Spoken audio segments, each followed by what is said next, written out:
وہ میدان میں اترے ہیں اور ان وکلا کی حمایت حاصل ہوئی ہے ان کو جو 26ویں ترمیم کو صحیح ترمیم کہتے ہیں، اور وہ وکلا اپنا الیکشن بھی ہار گئے اور وکلا کا اعتماد بھی ہار گئے جن لوگوں نے 26ویں ترمیم کے خلاف بات کی تھی۔ تو اب آپ خود دیکھ لیں کہ جو قانون کو سمجھنے والا جو انسان ہے وہ 26ویں ترمیم کو کیسے دیکھتا ہے، اور یہی انشاءاللہ 27ویں ترمیم میں بھی نہ تو کوئی بندہ باہر آئے گا، نہ ہی کوئی بائیکاٹ ہوگا، یہ ان کی خام خیالی ہے۔ ان کی جب بھی کوئی منشا پوری نہیں ہوتی یہ ایک ہی آپ کو اور حکومت کو اور ریاست کو جو ہے نا وہ ڈراوا دیتے ہیں، جی ہم باہر آ جائیں گے، آ جاؤ باہر، کیا ہو جائے گا؟ ثانیہ 9 مئی تو آپ نے پہلے کر لی ہے، پاکستان کی تنصیبات آپ جلا چکے ہیں، پاکستان کے آئین کو آپ نہیں مانتے، ترامیم کو آپ نہیں مانتے، حکومت آپ پاکستان پہ کرنا چاہتے ہیں۔ ٹھیک ہے، چلے میں اپنے تینوں مہمانوں کو شکریہ ادا کرنا چاہوں گی، اور یقیناً 27ویں آئینی ترمیم اس کے جو ممکنہ نتائج ہیں وہ تو ہمیں مستقبل میں نظر آئیں گے، لیکن ساتھ ساتھ اس وقت جو ہے پاکستان کے جو آئینی ادارے ہیں، جو ریاستی ادارے ہیں، ان میں ان کے سٹرکچر میں بہتری یقیناً عوام کے لیے بھی اور ملک کے لیے بھی خوش آئند ہوگی۔ میں بریک لوں گی، بریک کے بعد آؤں گی تو دوسرے سیگمنٹ پر بات ہوگی۔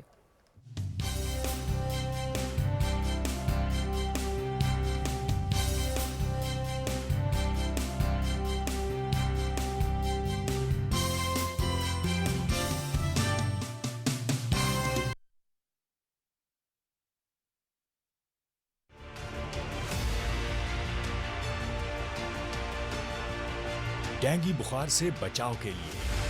احتیاط لازم۔ اپنے گھر اور دفاتر کو مچھروں سے محفوظ رکھیں۔ دروازوں اور کھڑکیوں پر جالیاں لگائیں۔ چھتوں کی ٹینکیوں اور پانی سے بھرے برتنوں کو ڈھانپ کر رکھیں۔ شام اور صبح کے اوقات میں خصوصی احتیاط کریں۔ پوری آستینوں والے کپڑے پہنیں۔ مچھروں سے بچاؤ کے لیے مچھردانی اور لوشن کا استعمال کریں۔ اگر کمر درد، سر درد یا جوڑوں میں درد، جسم پر دھبوں کی موجودگی، بخار یا اس سے ملتی جلتی علامات محسوس ہوں تو فوراً معالج سے رجوع کریں۔ محتاط رہیں، محفوظ رہیں۔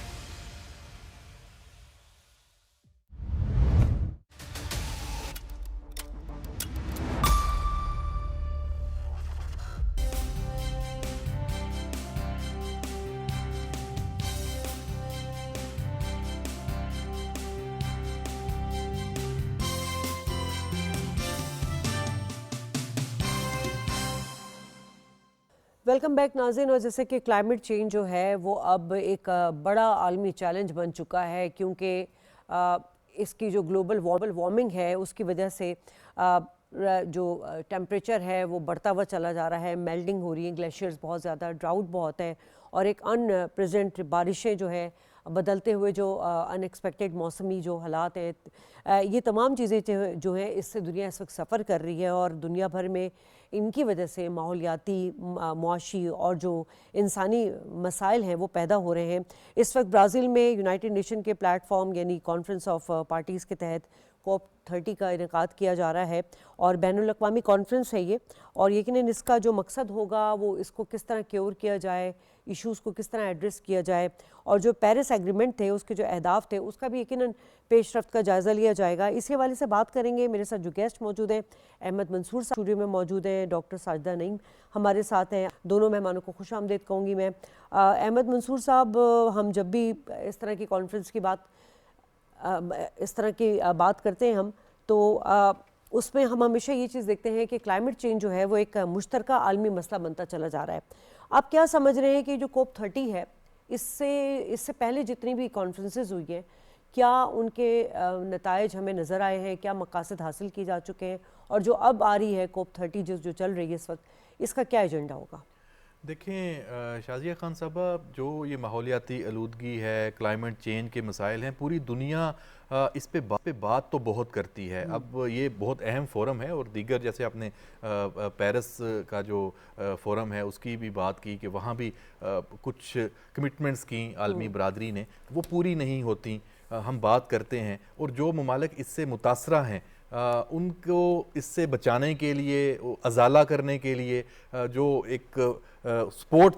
کا لیول ہونا چاہیے وہ ہمیں نظر نہیں آتا۔ لیکن بہرحال یہ اس سے پھر بھی ہم یہ سمجھتے ہیں کہ جو یہ کانفرنس اب برازیل میں ہو رہی ہے، اور پاکستان سب سے زیادہ متاثر ہے، اور ہم یہ بارہا یہ بات کر چکے ہیں کہ ہماری جو کنٹریبیوشن ہے دنیا میں، یہ جو کاربن کا جو اخراج ہے وہ نہ ہونے کے برابر ہے، لیکن ہم متاثر سب سے زیادہ ہیں۔ ہم زیادہ بارشیں ہوں وہاں بھی ہمیں جو پرابلم ہے، گلیشیئر پگھل رہے ہیں، جو قحط سالی آ جائے تو اس سے بھی پھر بہت زیادہ پاکستان متاثر ہوتا ہے۔ تو یہ جو قدرتی آفات اور سارا اس سے، اور پھر آپ دیکھیں سموگ، پورے 3 سے 4 ماہ پاکستان کے بہت سارے جو شہر ہیں وہ اس کا شکار رہتے ہیں۔ تو ہم نے یہ چیزیں اجاگر بھی کی ہیں، لیکن پاکستان کا ایک قائدانہ کردار اب دنیا کے سامنے ابھر کے اس حوالے سے بھی سامنے آ رہا ہے۔ یہ بہت اہم ہے کہ ہم جا کے اپنے مسائل بیان کرنے نہیں جا رہے اس کانفرنس میں۔ ہماری جو وزیر اعلیٰ ہیں پنجاب کی مریم نواز شریف، وہ وہاں پہ جا کے وہ اقدامات سے آگاہ کرنے دنیا کو جا رہی ہے کہ دیکھیں ایشوز ہیں، لیکن ہم کتنے سنجیدہ ہیں، ہماری قوم، ہمارا ملک، ہمارے جو حکومت ہے، اور ایک صوبہ جس میں 14 کروڑ عوام ہیں، وہاں پہ کون کون سے پروجیکٹس ہیں وہ ہو رہے ہیں کہ ہم نے اپنے آپ کو شفٹ کیا ہے کہ کیونکہ جو یہ گاڑیاں ہیں یہ دھواں چھوڑتی ہیں، تو ہم الیکٹرک جو بسیں ہیں وہ پورے صوبے میں ان کا جو پروجیکٹس لے کے آ رہے ہیں، موٹر بائکس الیکٹرک وہ لے کے آئے ہیں۔ پھر جو یہ کلین جو پنجاب پروجیکٹ ہے اس کا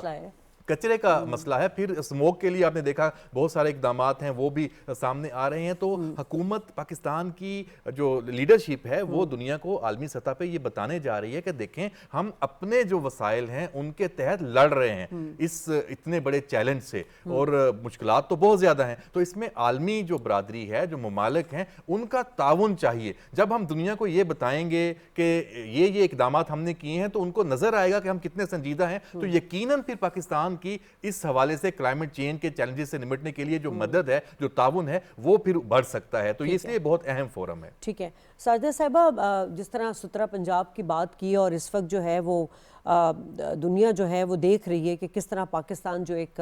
سفر کرنے والا ملک ہے کلائمیٹ چینج سے سب سے زیادہ، اور بہت کم وسائل ہیں، اور ہمیں کلائمیٹ جسٹس یا کلائمیٹ ریزیلینس کے بھی جو وعدے کیے گئے تھے اس میں ہمیں وہ فنڈز نہیں ملے۔ اس کے باوجود جو ہے ہم ایک ماڈل لے کر، سترہ پنجاب ماڈل لے کر جا رہے ہیں۔ تو ایسے میں کوپ 30 میں پاکستان کی اہمیت کتنی ابھر کر سامنے آئے گی، اور پاکستان کتنا کنونسنگ اس وقت کنونس کر سکتا ہے دنیا کو کہ دیکھیں جی ہم بہت نیت سے اور سیریس ہو کر جو ہے پاکستان کو اپنے اندر جو ہیں چیزیں اس کو ٹھیک کریں، لیکن آپ جو ہم سے وعدے کیے گئے اس کو تو پورا کریں۔ جی، it's a very good question. اور اس میں یہ ہے کہ جس طرح ہم سترہ پنجاب ہے، اس ایک ماڈل کے طور پہ پوری گلوبلی جو ہے وہ انٹروڈیوس ہو سکتا ہے۔ اس میں solid waste management, green technology, اور shifting from fossil fuels to renewable energy پہ کام ہو رہا ہے۔ تو یہ چیزیں جب تک ہم دنیا کو نہیں دکھائیں گے، کیونکہ جس طرح ہمارے نوجوان ہیں، میں I am a university teacher, تو جس طرح ہمارے نوجوان ڈفرینٹ پروجیکٹس لے کے آتے ہیں ہمارے پاس، ہم یہ کرنا چاہتے ہیں، جس طرح اب نینو ٹیکنالوجی آ رہی ہے اور چیزیں وہ کر رہے ہیں۔ تو پنجاب کے حوالے سے یہ ہے کہ جس طرح مریم صاحبہ نے ایک پلانٹیشن کا شروع کیا ڈرائیو، 1 بلین ٹری سونامی، اور اس کے بعد جو ہے وہ یہ پروجیکٹ جو ہے وہ اکنامیکلی بھی اور انوائرمنٹلی بھی بہت اچھا ایک ماڈل اس کو پیش کر رہا ہے پنجاب کو۔ تو اس میں کافی ایسی چیزیں مجھے اپنے اسٹوڈنٹ سے بھی پتہ چلتی ہیں کہ جس طرح یہ گلاس باٹلز ہیں، پلاسٹک باٹلز ہیں، وہ ان کو دیتے ہیں اور اس کے بدلے یعنی کہ ان کو پیسے ملتے ہیں۔ تو اس طرح یہ میں نے جب میں یو ایس اے میں تھی اپنی اسٹڈیز کے لیے، تو اس وقت میں نے وہاں پہ یہ دیکھا تھا۔ جب میں نے یہاں پہ یہ سنا تو مجھے بڑا اچھا لگا۔ مجھے یہ لگا کہ واقعی ہم لوگوں کے ہمارے بچوں کے اندر، ہمارے لوگوں کے اندر ٹیلنٹ ہے۔ ہم اس چیز کو جو کلائمیٹ چینج ہے اور جس سے بہت زیادہ ہمارا پاکستان جو ہے وہ افیکٹ ہو رہا ہے، جہاں فلڈز ہیں اور ڈفرینٹ ڈیزاسٹرز ہیں، واٹر انسیکیورٹی ہے، اور گلیشیئر میلٹنگ ہے، ہیٹ ویوز ہیں، تو ان کو قابو پانے کے لیے یہ سٹیپ جو ہے اٹس میرے خیال میں تو بہت اچھا ہے۔ ٹھیک ہے، تو ساجدہ صاحب یہ بھی بتاتی چلیں آپ کہ یہ جو سترہ پنجاب ہے یہ عالمی سطح پر پاکستان کی شناخت کر رہا ہے، تو یہ کامیاب کیسے ہوا، اور دوسرے جو ہمارے پروونس ہیں وہ اس کو کس طرح ایز اے رول ماڈل لے سکتے ہیں؟ اس میں جو ہے نا مریم صاحبہ کا بہت بڑا رول ہے کہ جو کہ انہوں نے اس کو ایک انیشیٹو دیا ہے، اور انہوں نے اس پہ واقعی کام کروایا ہے. جب بندہ پنجاب میں انٹر ہوتا ہے تو پتہ چلتا ہے. اور کے پی کے میں خود کے پی کے کی ہوں تو ایک ڈفرینس فیل کرتی ہوں, میں خود ڈفرینس فیل کرتی ہوں کیونکہ وہاں پہ بنز رکھی گئی ہیں ڈفرینٹ. اب جو ہے یہ تو آپ کے اپنے تک ہے کہ آپ اپنے گھر کو کیسے صاف رکھتے ہو. جب ہم لوگ اس طرح کے سٹیپس لیں گے, لوگوں میں اویئرنیس آئے گی تو وہ اپنے گھر کو صاف رکھیں گے. پاکستان بھی ہمارا گھر ہے تو پاکستان کو بھی پھر صاف رکھیں گے وہ. اور یہ مریم صاحب کا جو پلانٹیشن والا ہے, سالڈ ویسٹ مینجمنٹ ہے, گرین اکانومی ہے, this really very good step towards to introduce Pakistan in the whole world. تو اس طرح جو ہے وہ ظاہر ہے کہ ہم رینیویبل انرجی اس طرح بھی ہو سکتی ہے کہ ہم جب جو سالڈ ویسٹ ہے اس کے یوٹیلائز کر سے ہم انرجی پروڈیوس کر سکتے ہیں. ہم جو ہے وہ پلاسٹک کو ری یوز کر سکتے ہیں, ری سائیکل کر سکتے ہیں. تو یہ ساری چیزیں جو ہیں یہ اب پنجاب میں شروع ہو چکی ہیں. تو یہ پنجاب میں جیسے شروع ہوئی ہیں تو یہ اس کے ساتھ ہمارے ملک کے دوسرے پروونسز میں بھی شروع ہو جائیں گی انشاءاللہ. اور ہمارا ایک پاکستان جو ہے اس کو اللہ میاں نے اتنی خوبصورتی دی ہے تو اس طرح پھر ہم ایک صاف ستھرا پاکستان جو ہے میں اس کو بنانے میں کامیاب ہو جائیں گے. ٹھیک ہے منصور صاحب, ایک تو یہ کہ ہم ہمیشہ یہی بات کر رہے ہیں کہ جی پاکستان تو بڑا ہی ووکل ہو کر اپنا کیس جو ہے وہ پیش بھی کرتا ہے, اور اب تو دنیا کو یہ بھی نہیں ایک کوئی آرگومنٹ ملے گی کہ جی پاکستان اپنے طور پہ انیشیٹو نہیں لگتا. اب یہ سترہ پنجاب کو ماڈل پیش کر کے پاکستان نے یہ بھی پروف کر دیا ہے. یہ جو کلائمیٹ جسٹس کی بات کر رہی ہے, ریزیلینس کی بات کر رہے ہیں, یہ آپ کی نظر میں کیوں پاکستان کو اب تک نہیں دیا جا سکا ہے؟ کیا مالی وسائل کی کمی ہے دنیا کو, کیا ٹیکنالوجی کا مسئلہ آ رہا ہے, یا پھر آبادی کا بڑھاؤ بہت زیادہ ہے جس کی وجہ سے اب تک اس سنگین مسئلے کا ادراک نہیں ہو رہا ہے؟ دیکھیں یہ صرف پاکستان کا تو مسئلہ نہیں ہے, یہ تمام جو تھرڈ ورلڈ کنٹریز ہیں, بلکہ یہ تو جو ترقی یافتہ ممالک ہیں ان کا بھی مسئلہ ہے. لیکن دنیا کی جو ترجیحات ہیں دیکھیں تنازعات میں اتنی الجھی ہوئی ہے کہ اس مسئلے کی سنگینی سے واقف تو ہے, لیکن اس کے لیے جو ایک نظر آنا چاہیے ایک ہنگامی بنیادوں پہ ایک ایمرجنسی پلان پوری دنیا کا, وہ نہیں ہے. تو پھر ہر ملک کو اپنے طور پہ اپنے تئیں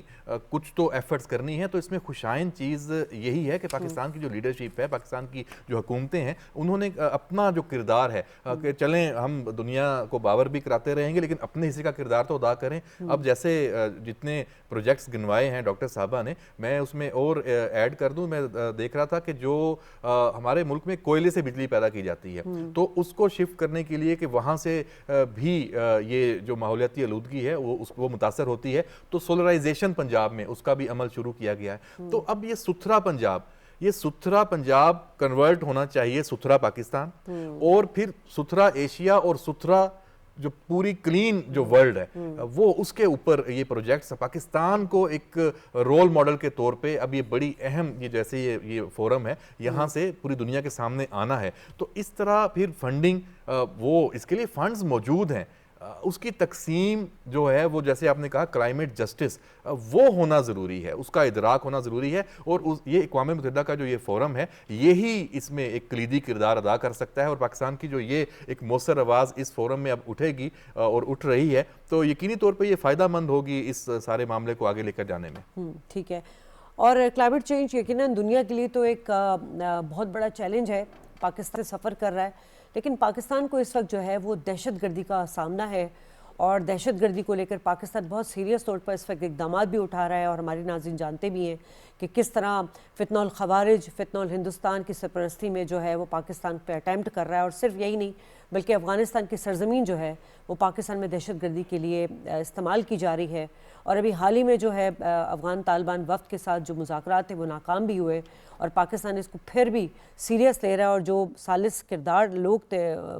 ملک ہیں ان کے ساتھ مل کر جو ہے اس کو یقینی بنا رہا ہے, کیونکہ پاکستان ایک پرامن ملک ہے. لیکن اس وقت اسی حوالے سے ایک افسوسناک خبر جو ہے وہ شیئر کروں گی کہ وزیرستان جنوبی وزیرستان کے کیڈٹ کالج وانا میں دہشت گردوں نے بزدلانہ حملہ کیا ہے, اور وہاں پر یقیناً جو کیڈٹ ہمارے اسٹوڈنٹس ہیں وہ وہاں پر موجود تھے, اور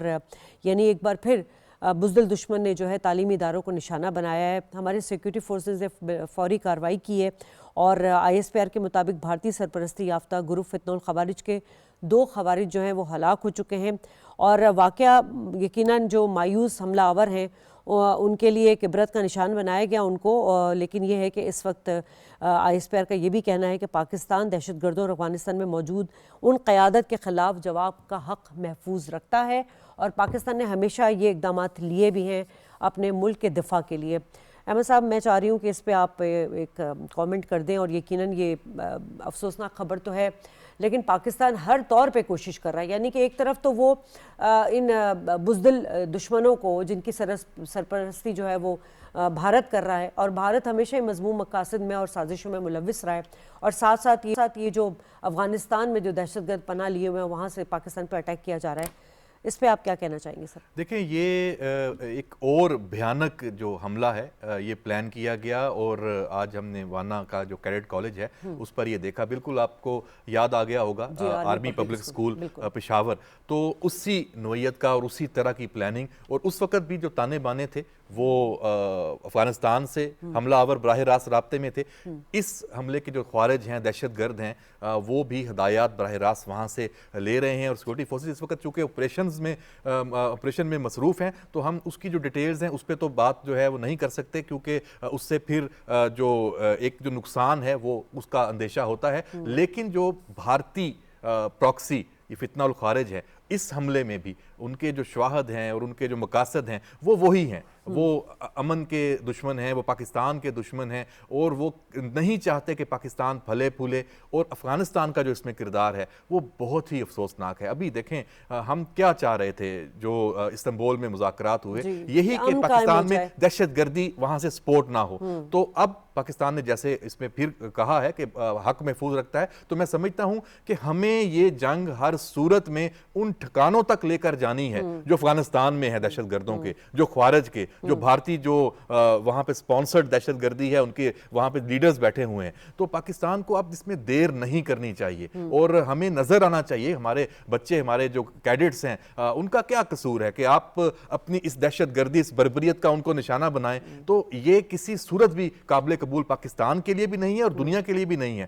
اور میں سمجھتا ہوں اس کا جو جواب ہے وہ پاکستان کو افغانستان کی لیڈرشپ سے بھی مانگنا چاہیے۔ وہ ذمہ دار ہیں، کیوں آپ اس لیے اس مذاکرات سے اٹھ کے گئے ہیں کہ آپ